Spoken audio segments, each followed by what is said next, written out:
நமஸ்தே. பிராத்மிக்கில் அந்த question paper பாருங்கள், இந்த மாதிரி தான் கரெக்ஷன் பண்ணுவாங்க. ஃபுல் மார்க் எப்படி வாங்குறது, இந்த மாதிரி ஃபுல்லாகவே கரெக்டாக்கி எப்படி ஈஸியாக படித்து ஃபுல் மார்க் வாங்குறது அப்படின்றது இந்த வீடியோவில் பார்க்கலாம். உங்கள் கொஷின் பேப்பரும் இந்த மாதிரி இருக்கணும் அப்படின்ட்டு நீங்கள் நினைக்கிறீங்கன்னா இந்த வீடியோவை பாருங்கள். இதில் டிப்ஸு ட்ரிக்ஸ் எல்லாம் உங்களுக்கு நான் சொல்லியிருக்கேன். ஈஸியாக படித்து ஃபுல் மார்க் வாங்குறதுக்கு முடியும். சரியா, வீடியோக்குள்ளே போகலாமா? ஃபஸ்ட்டு பாருங்கள்.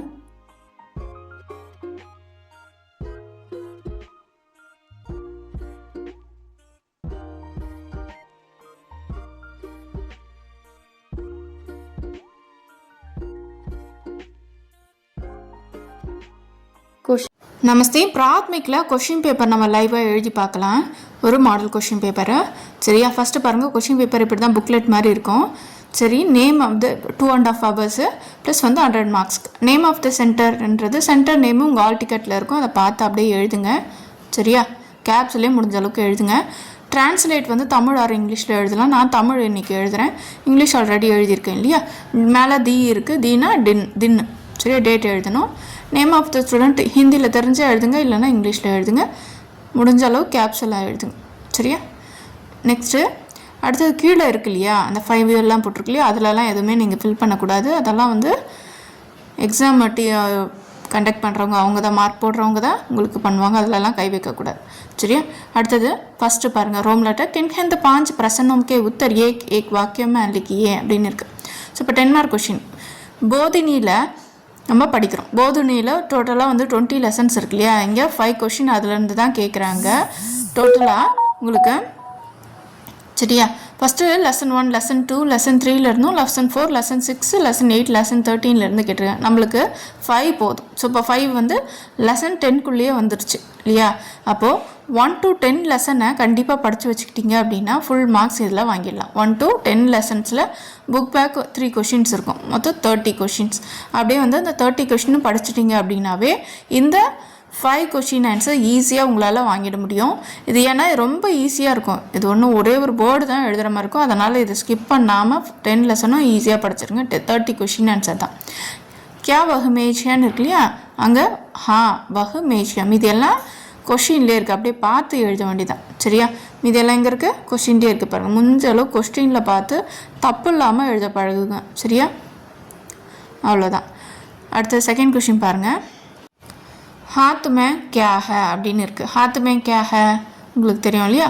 हाथ में कलम है எழுதுங்க. அப்படியே हाथ में அங்கேயே இருக்குது, பார்த்து அப்படியே எழுதுங்க. பார்த்து எழுத வேண்டியதான். கேன்ற இடத்துல மட்டும் கலம்னு எழுதிட்டு ஹே போடணும். சரியா, மீதி எல்லாம் அங்கேயே இருக்குது, அப்படியே பார்த்து எழுத வேண்டியதுதான். நெக்ஸ்ட்டு தேர்ட் கொஷின் பாருங்கள். காய் கஹா ஹே அப்படின்னு இருக்குது. காய் யஹா ஹே, காக்கு பதிலாக யா போடணும். அவ்வளோதான். இதில் யஹா ஹே அப்படின்னு எழுதணும். ஸோ இப்போது இது எழுதினாலே இதில் போதும். அடுத்தது क्या आप वकील हैं அப்படின்னு கேட்டிருக்காங்க. நஹி, मैं वकील नहीं हूँ. நஹிம் எழுதிட்டு மேன் விட்டு மீதியெல்லாம் அங்கேயே இருக்கும்.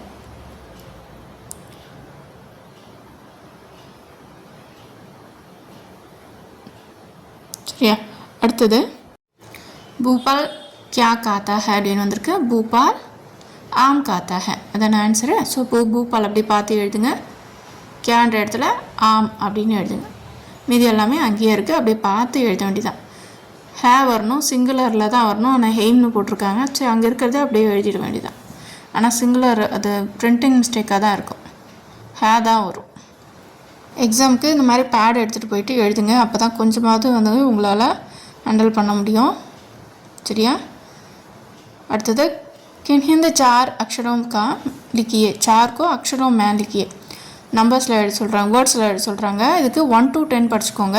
அடுத்து 10, 20, 30, 40, 50 இந்த 10s படிச்சுக்கோங்க. படிச்சிட்டிங்கன்னா அதிலே ஓரளவுக்கு வந்துடும். இது பாருங்கள், 7 வந்திருக்கு, 40 வந்திருக்கு, 50 வந்திருக்கு இல்லையா. 40யும் 50யும் வந்திருக்கு. 40, 50 எழுதிடுங்க. இதில் 1 மட்டும் மிஸ் ஆகுது. முடிஞ்சால் விட்டுடுங்க. இல்லைன்னா நீங்கள் அப்படி படிக்கணுன்னா 20 வரையும் படிச்சுக்கோங்க. 10ன்றது 20 வரையும் படிச்சுட்டிங்கன்னா 16 வந்திருக்குல்ல. இல்லை நீங்கள் ஒரு 10 எக்ஸ்ட்ரா படிச்சுக்கோங்க. அவ்வளோதான். அடுத்தது दो पद्यांश का भावार्थ प्रांतीय भाषा में लिखिएன்னு இருக்குது. பிராந்திய பாஷைனா உங்களுடைய மொழி. இப்போ நான் தமிழ்னு எழுதியிருக்கேன். ஸோ அப்போ நான் தமிழில் எழுதுகிறேன். நிந்தா கிசிக்கு ஃபஸ்ட் லெசன்லேருந்து கேட்டிருக்காங்க. போயமை பொறுத்தவரையும் உங்களுக்கு 2 எழுதணும். So 10 marks. ஃபஸ்ட்டு 3 கண்டிப்பாக படிச்சுக்கிட்டீங்க அப்படின்னா உங்களால் 2 எழுதிட முடியும். சரியா? First 3 1 second first 1 second 1 third 1 first 3யும் வந்து தமிழ் ஆர் இங்கிலீஷில் படிச்சுக்கோங்க. தமிழ்லனா தமிழ்லேயே போங்க, இங்கிலீஷ்லனா இங்கிலீஷ்லேயே போங்க. மாற்றி மாற்றி எழுதாதீங்க. தமிழில் எழுதுனா ஃபுல்லாக தமிழில் தான் இருக்கணும், இங்கிலீஷில் எழுதுனா ஃபுல்லாக இங்கிலீஷில் தான் இருக்கணும். சரியா? மாற்றி எழுதாதீங்க. சரியா? இது பாருங்கள், முடிஞ்ச அளவுக்கு இதில் வந்து ஸ்பேஸ் எப்படி இருக்கும் அப்படின்றத நீங்கள் முன்னாடியே வந்து எப்படி எழுதலாம் அப்படின்றத ப்ராக்டிஸ் பண்ணிட்டு போனால் தான். 3 வந்து ஸ்மால் லைனு, 4 வந்து பிக் லைனு, அதில் நீங்கள் எழுதி முடிக்கணும். அந்த மாதிரி நீங்கள் ப்ராக்டிஸ் பண்ணிக்கோங்க. முடிஞ்ச அளவுக்கு சின்னதாக எழுத பாருங்கள். ஏன்னா இது ஸ்பேசஸ் இந்த இடத்துக்குள்ளே தான் நம்ம எழுதணும். சரியா? பிராத்மிக்கு இந்த எக்ஸாம் எழுத போகிறீங்க அப்படின்னா ரிவிஷன் கிளாஸ் ஜாயின் பண்ணிக்கோங்க. ரிவிஷன் கிளாஸ் கொஷின் பேப்பர் இருக்கு இல்லையா, அது பேஸ்டு வந்து ரிவிஷன் கிளாஸ் உங்களுக்கு இருக்கும். ரிவிஷன் கிளாஸ் தான் ஜாயின் பண்ணிட்டிங்கன்னா நல்லா வந்து மார்க் ஸ்கோர் பண்ண முடியும். 3 கொஷின் பேப்பர் கொடுத்து நான் வந்து டெஸ்ட்டும் வச்சு தான் உங்களுக்கு அனுப்புகிற மாதிரி இருக்கும். சரியா? அது இல்லாமல் பிராத்மிக் கிராமரும் இருக்குது. நீங்கள் தேவைப்படுறவங்க ஜாயின் பண்ணிக்கோங்க. இல்லை பேசிக்ஸ் எனக்கு தேவைன்னா பேசிக் கிளாஸ் எடுத்துக்கோங்க. எல்லாமே மினிமம் சார்ஜஸ் தான். மினிமம் சார்ஜஸ் பே பண்ணி நீங்கள் அதுக்கான வீடியோஸ் இருக்குது, அதை நீங்கள் ப்ளேலிஸ்ட் வாங்கிக்கலாம். ஓகேவா? அதுக்கு கைடும் நான் பண்ணுவேன். சரியா? ஓகே.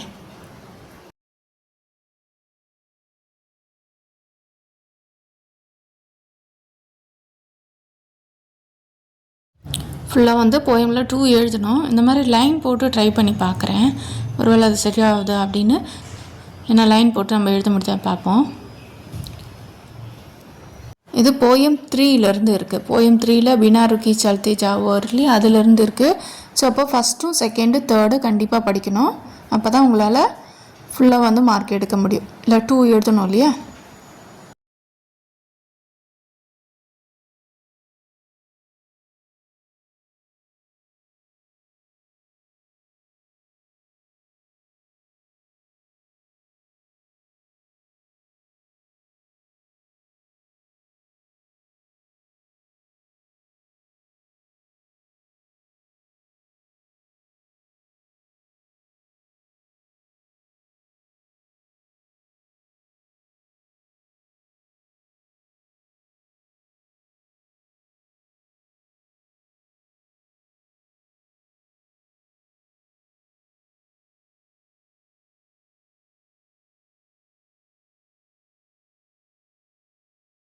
இது பாருங்கள், இது பாதியிலே முடிஞ்சிருச்சு. ப்ளேஸும் நம்மளுக்கு இருக்குது, பேக்லேயும் 2 லைன்ஸ் இருக்குது. ஸோ அதுக்கேற்ற மாதிரி நம்ம வந்து எப்படி வந்து நம்ம பண்ணலாம் அப்படின்னு சொல்லிட்டு உங்களுக்கு எத்தனை லைன் இருக்குது, டோட்டலாக வந்து 4 லைன்ஸ் சின்னதும் 2 லைன்ஸ் பெருசும் இருக்குது. ஸோ அதை வச்சு நீங்கள் எழுத கற்றுக்கோங்க. சரியா? 4th ரோம் லெட்டர் பாக தோஹே இருக்குது, கண்டெஸ்ட் ரூப்புமே. சரியா? 4 மார்க்ஸு. ஃபஸ்ட்டு 2 படிச்சுக்கோங்க, எனி 1 வந்துடும். உங்களுக்கு 3 ஆப்ஷன் இருக்கிறதுனால ஃபஸ்ட்டு 2 படிச்சுக்கோங்க. சாது ஐசா சஹியே ஃபஸ்ட் 1 நான் எழுதுகிறேன். சரியா? நீங்கள் ஃபஸ்ட்டு 2வை கண்டிப்பாக படிச்சுக்கணும். எனி 1 உங்களுக்கு வந்துடும். ஆப்ஷனோட தான் நான் சொல்கிறேன், நீங்கள் அதுக்கப்புறம் ஆப்ஷன் எடுத்துக்காதீங்க. ஃபஸ்ட்டு 2 கண்டிப்பாக படிக்கணும். சார் சார் கோ காஹி ராஹை, அங்கே மீதி இருக்கிறது அங்கே இருக்குது. 5th ரோம் லெட்டர் பாருங்கள், मीनिंग्स இல்லையா. மீனிங்ஸ் தீனுக்கு அர்த்த பிராந்திய பாஷா மேம்லிக்கே. பிராந்திய பாஷானா தாய்மொழியில் எழுதணும். ஸோ இப்போ நான் தமிழ்ன்றதுனால தமிழில் போட்டிருக்கேன். நீங்கள் இங்கிலீஷ்னு போட்டிருந்தீங்கன்னா இங்கிலீஷில் தான் எழுதணும். சரியா? உங்களுக்கு இது 3 எழுதணும். இப்போ ஃபஸ்ட் லெசனும் செகண்ட் லெசனும் படிச்சுக்கிட்டா போதும். இதில் இருக்கிறத 3யும் நீங்கள் அட்டன் பண்ணிடலாம். சரியா? ஜரூரத்னா தேவை, ஷரீர்னா பாடி உடல். ஸோ பாடி எழுதுங்க, இல்லை உடல் எழுதுங்க. இங்கிலீஷை தமிழாக அதை பொறுத்து எழுதுங்க. இதில் 1 to 3 லெசன் கண்டிப்பாக படிக்கணும். அதிலேருந்து வந்துடும். ஃபஸ்ட் லெசனும் செகண்ட் லெசனும் நீங்கள் படிச்சுக்கோங்க. 6th ரோம் லெட்டர் பாருங்கள், கின் இந்த தீன் கே விலோப் ஷப்த் லிக்கே. விலோப் ஷப்த்னா ஆப்போசிட்ஸ் எழுதணும். கரீதுனா பேஜ்னா, தேனா லேனா, ஜாதா கம். இது வந்து ஃபஸ்ட்டு செகண்ட் லெசன்லேருந்தே வந்திருக்கு. நீங்கள் ஃபஸ்ட் லெசன் செகண்ட் லெசன் படிச்சுக்கோங்க. சரியா? தேர்ட் லெசன் ஆப்ஷன் தான், படிச்சுக்கினா ஓகே. அடுத்தது ட்ரூ ஆர் ஃபால்ஸ் பாருங்கள். இது ஃபஸ்ட் லெசன்லேருந்தே கொடுத்துட்டாங்க, 3மே கொடுத்துருக்காங்க. ஆனால் நீங்கள் அப்படி படிக்கக்கூடாது. First lesson second lesson third lesson 3 லெசனும் படிச்சுக்கிட்டீங்க அப்படின்னா இந்த 5th 6th 7th ரோம் லெட்டரை நீங்கள் ஃபுல்லாகவே எழுதிடலாம். என்னது 5th 6th 7th ரோம் லெட்டருக்கு first lesson, second lesson, third lesson 3 லெசனும் படிக்கணும். சரியா? அடுத்தது 8th பாருங்கள். 4 को कंटेस्ट के सही शब्द सुनकर गाली जाहे बरिए. இது வந்து சூஸ் பண்ணிடணும். சூஸ் பண்ணிவிட்டு அப்புறமா நீங்கள் இந்த ப்ராக்கெட்டில் எடுத்து எழுதுங்க. சரியா? இது என்னது? बिल्ली डैश को पकड़ती है, चूहे व कुत्ते व चूहे. घोड़ा बड़ा निडरा, डरबोका निडर, गुत्ता डैश वफादार. இதில் 4 எழுதுனா போதும் இல்லையா? 4 மட்டும் எழுதுனா போதும், மீதி இருக்கிறது எழுத வேண்டாம்.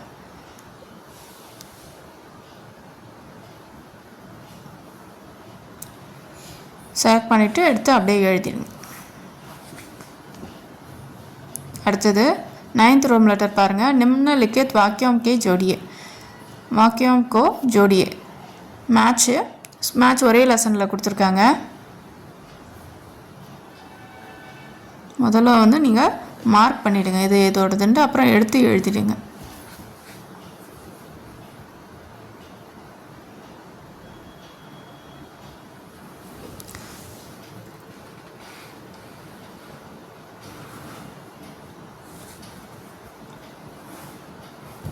प्यार करते हैं, मैदान में खेलते हैं. எழுதி முடிச்சிடுங்க. சரியா? அடுத்தது fill in the blanks. fill in the blanks சூஸுக்கு வந்து 4th லெசனும் 5th லெசனும் சேம் அதே மாதிரி 4th லெசன் 5th லெசனும் மேட்சுக்கும் படிக்கணும். 4th 5th படித்தா போதும். அடுத்தது காலி ஜஹா பரியே. fill in the blanks 6th 7th படிச்சுக்கோங்க. 6th 7th படிச்சுக்கிட்டிங்கனாவே இதில் வந்து உங்களால் ஃபுல்லாக மார்க் வாங்கிட முடியும். बाजार यहाँ से कितनी दूर है? हम पहले किराने. சரியா? நான் हम पहले படிச்சுட்டு அதை இங்கே எழுதிட்டேன். அடுத்தது चावल की दुकान अलग है. அடுத்தது 1914 में महात्मा गांधी भारत के लौटे. அடுத்தது सेंटेंस मेकिंग பாருங்கள். सेंटेंस मेकिंग உங்களுக்கு 4 எழுதணும். 4 शब्दों में प्रयोग वाक्य में कीजिए, प्रयोग वाक्यों में कीजिएன்னு சொல்லியிருக்காங்க. 4 எழுதணும்.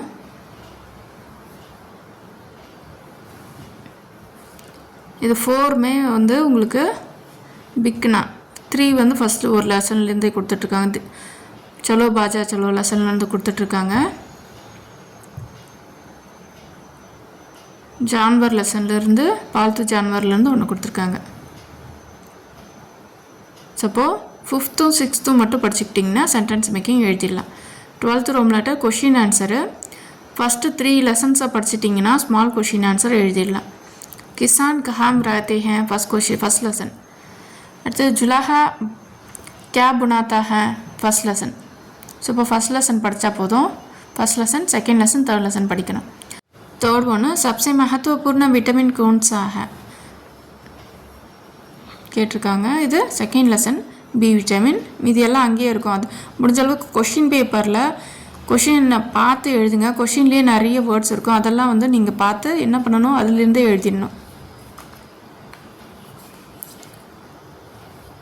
ஃபஸ்ட்டு செகண்டு தேர்ட் படித்தா போதும், ஸ்மால் கொஷின் எழுதிடலாம். இது வந்து pick question answer 3 mark question 3 வாக்கியம் எழுதியிருக்காங்க. 3. ஸோ இப்போ குத்தா கே பாரேமே கோடாசே கே அஃபாதார் கேட்டிருக்காங்க.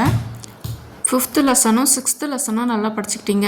அது மட்டும் படிச்சுக்கிட்டாலே போதும். இந்த 13th Rome letter big question ஆன்சரை நீங்கள் எழுதிட முடியும். ஏன்னா ஏதாவது ஒரு ஜான்வரை பற்றி கண்டிப்பாக கேட்பாங்க, ஏதாவது ஒரு தூக்கானை பற்றி கண்டிப்பாக கேட்பாங்க. ஸோ அதை வச்சு நம்ம வந்து இதில் 2 கொஷின் தான் எழுதணும். ஸோ அப்போ அதனால் ஈஸியாக வந்து நீங்கள் மார்க்ஸ் ஸ்கோர் பண்ணிடலாம். பால்த்து ஜான்வர் லெசன் கண்டிப்பாக படிக்கணும். ஏன்னா அதுலேருந்து 2 கேட்டுட்டாங்க பாருங்கள். அந்த மாதிரி கேட்டாலும் எழுத தெரியணும். சரியா? பால்த்து ஜான்வர் ப்ளஸ் வந்து பாஜார் சலோ பாஜார் சலோ 5th 6th படிச்சுக்கிட்டா போதும். இல்லை நான் நல்லா இன்னும் படிச்சுக்கணும் அப்படின்னா காந்தி லெசனும் படிச்சுக்கோங்க. எனக்கு காந்திஜி லெசன் படிக்கலைனாலும் இதை எழுதிடலாம். இருந்தாலும் தேவைப்பட்டால் படிச்சுக்கோங்க.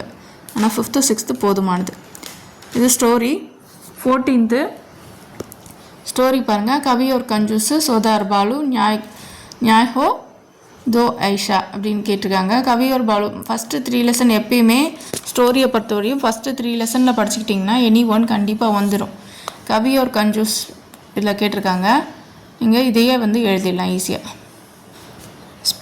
பேசேஜை வந்து கரெக்டாக யூஸ் பண்ண கற்றுக்கோங்க. சரி, அதுக்காக தான் நான் உங்களுக்கு எழுதி காட்டுறேன்.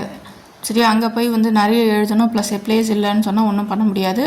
அதுக்கு தான் முடிஞ்ச அளவுக்கு எப்படி எழுதலாம் அப்படின்றத இங்கேயே வந்து நீங்கள் ஐடியா பண்ணி இத்தனை லைன் இருக்கும், இப்படி எழுதணும், இதை இந்த இடத்துல எழுதணும்னு எழுதி பார்த்துட்டிங்கனாவே உங்களுக்கு ஈஸியாக அங்கே போய் ஒன்றும் பெரிய கஷ்டமாக இருக்காது.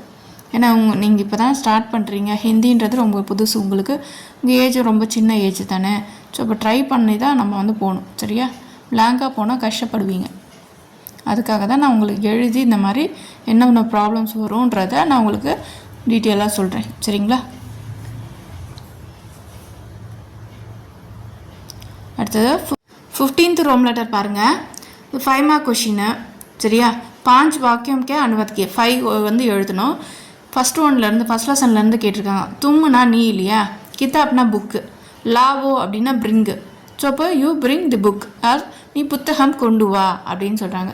அடுத்தது லடுக்கே மைதான் மேம் கேள்தேகன்னு இருக்குது. ஸோ இப்போ லடுக்கேனா பையன்கள் ப்ளூரல்ஸில் இருக்குது. மைதான்னா கிரவுண்டு, மைதான். மேனா இந்தி கிரவுண்டு. சரியா? ஸோ இப்போ கேள்தேகன் அப்படின்னா விளையாடுகிறார்கள் அப்படின்னு எழுதணும். அவ்வளோதான். தமிழ்னா விளையாடுகிறார்கள் அப்படின்னு சொல்லி எழுதணும். இல்லைனா பிளேஸ். छोटे लड़के खेल रहे हैं கண்டினியூஸ் டென்ஸ். ஸோ இப்போ கேள் ரஹேன்னா பையன்கள், ஐஎன்ஜி, பிளேயிங் அப்படின்னு சொல்கிறோம்ல. அப்போ விளையாடி கொண்டிருக்கிறார்கள். தமிழில் சொன்னால் விளையாடி கொண்டிருக்கிறார்கள், இங்கிலீஷில் பிளேயிங் அப்படின்னு சொல்லணும். சோட்டேனா ஸ்மால் பாய்ஸாக பிளேயிங் அப்படின்னு முடிக்கணும். ஸோ அப்போது first lesson, second lesson, third lesson 7th 9thலேருந்து கேட்டிருக்காங்க. நீங்கள் படிக்க வேண்டியது 1st 2nd 3rd 7th 9th 8th 10th. இது ரொம்ப இம்பார்ட்டண்ட்டாக படிச்சுக்கோங்க. சரியா? கரீப் லோக் பைசா சாக்தே ஹேன். சாக்தேனா விரும்புறது, வாண்ட். சரியா? சுக்கேனா முடிக்கிறது, முடியும். வே தேக் சுக்கே அவர்கள் பார்த்து முடித்தனர் அப்படின்னு சொல்கிறாங்க. ஸோ அப்போது சுக்கு, சாக்தே, சாஹியே அப்படின்லாம் வந்து இம்பார்ட்டன்ட். அதெல்லாம் வந்து நீங்கள் பார்த்துக்கணும். சரியா? டிரான்ஸ்லேஷன் உங்களுக்கு 10 லெசன்ஸும் ஃபுல்லாகவே உங்களுக்கு நடத்தியிருக்கேன். பிளேலிஸ்ட் இருக்குது, நீங்கள் செக் பண்ணி பார்த்து படிங்க. சரியா? இல்லை கிராமர் படி உங்களுக்கு தெரிஞ்சுக்கணும் அப்படின்னா கிராமர் கிளாஸில் ஜாயின் பண்ணிக்கோங்க. சரியா? பிராத்மிக் கிராமர் கிளாஸ் தேவைப்பட இந்த நம்பருக்கு கால் பண்ணி ஜாயின் பண்ணிக்கோங்க. எக்ஸாமுக்கு இல்லைனாலும் உங்களுக்கு டிரான்ஸ்லேஷனுக்கும் போதனிக்கும் தெரிஞ்சுக்கிட்டாலும் ஃப்யூச்சருக்கும் யூஸ் ஆகும். டோன்ட் கோ தேர்னா டோன்ட் அப்படின்னும் போதே மத் யூஸ் பண்ணணும். வஹாம், டோன்ட் தேர்னா வஹாம், மத் ஜாவோ போகாதே அப்படின்னு சொல்லணும். ஸோ அப்போது இதை வச்சு நீங்கள் கண்டுபிடிக்கலாம். படிக்கலைன்னா கூட இதை வச்சு நீங்கள் எழுதணும். வேறுனா என்னது? கஹா. வேறுனா வ, ஹீனா வஹு, வேறுனா கஹா. டஸ் அப்படின்னா என்னது?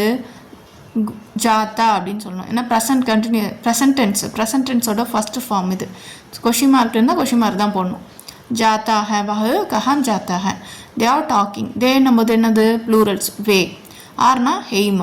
டாக்கிங் அப்படின்னா கண்டினியூஸ் டென்ஸ். டாக்குனா போல். கண்டினியூஸ் டென்ஸு ரஹே ஹேம். ஏன்னா அது தானே இருக்கும். ரஹே ஹே, வே, போல், ரஹே ஹேம். சரியா? அடுத்தது that child wants a pill. அந்த வாண்ட்டு அதெல்லாம் விரும்புகிறேன் அதெல்லாம் வந்து நீங்கள் என்ன பண்ணணும்? யூஸ் பண்ணிக்கணும். வஹு பச்சா. That சைல்டுனா வஹு Bachcha. வாண்ட்ஸ் அப்படின்னா சாக்தா. சாக்தா ஹே. வகுனா ஹேல முடியும் இல்லையா? சாக்தா அப்படின்னா வாண்ட்ஸ். வகு பச்சா கேந்து சாத்தா. கேந்துனா என்னது? பால். சரியா? அது. அடுத்தது முடித்தாள். சுக்கி. சுக்கி. மாம்னா அம்மா இல்லை, கேர்ள். அப்போ சுக்கி. பாய்னா சுக்கா. ஸோ இப்போ மாம் ரசோயி பனா சுக்கி அப்படின்னு சொல்லி சொல்கிறாங்க.